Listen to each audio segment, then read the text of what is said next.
उनको लाएंगे जो राम को लाए हैं, हम उनको लाएंगे। खैरागढ़ में फिर से हम, खैरागढ़ में फिर से हम भगवा लहराएंगे। छत्तीसगढ़ में फिर से हम भगवा लहराएंगे। योद्धा भी सजा दी है, काशी भी सजा दी है, घनश्याम कृपा करना खैरागढ़ भी सजाएंगे।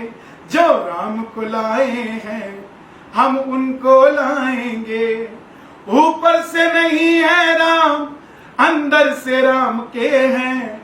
ऊपर से नहीं है राम, अंदर से राम के हैं। बस इसीलिए हम तो, बस इसीलिए हम तो बंदे कमाल के हैं। बस इसीलिए हम तो बंदे कमाल के हैं। खैरागढ़ में फिर से हम भगवा लहराएंगे। छत्तीसगढ़ ही नहीं, देश के इतिहास में पहली बार होगा कि किसी उपचुनाव में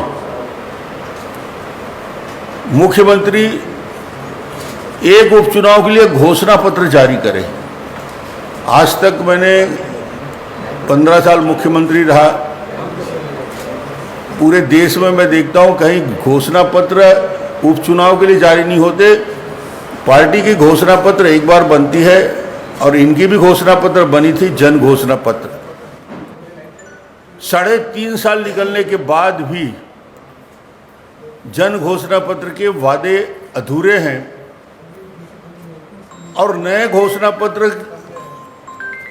जो पहले 36 बिंदु थे, आप आश्चर्य करोगे, खैरागढ़ उपचुनाव के लिए 29 बिंदु का घोषणा पत्र जारी किया है। ये आश्चर्य इसलिए कि 29 बिंदु वो महत्वपूर्ण विषय जिसकी मांग खैरागढ़ की जनता कर रही थी, 3.5 साल से देवव्रत कर रहे थे, उनमें से एक भी काम नहीं हुआ 3.5 साल में, जिसको माइलस्टोन कहा जा सकता है। और ये अधूरे घोषणा पत्र की वजह से कांग्रेस में निराशा थी और अचानक मुख्यमंत्री को घोषणा पत्र जारी करने की ज़रूरत पड़ गई। मैं मुख्यमंत्री से यही पूछना चाहूँगा कि 15 अगस्त 2021 को आपने 4 जिले की घोषणा की, क्या स्थिति है अभी तक? 7 महीने हो गए, 18 तहसील की घोषणा है, क्या स्थिति है? मुख्यमंत्री जी कहते हैं कि मैं 2 घंटे में घोषणा पूरा कर दूंगा। मुख्यमंत्री जी 29,880 घंटे हो गए। कितने घंटे हो गए? 29,880 घंटे हो गए। अब युवा प्रश्न कर रहा है कि भैया 29,800 घंटे होने के बाद भी हमारा बेरोजगारी भत्ता कहाँ गया? वो पैसा कहाँ गया?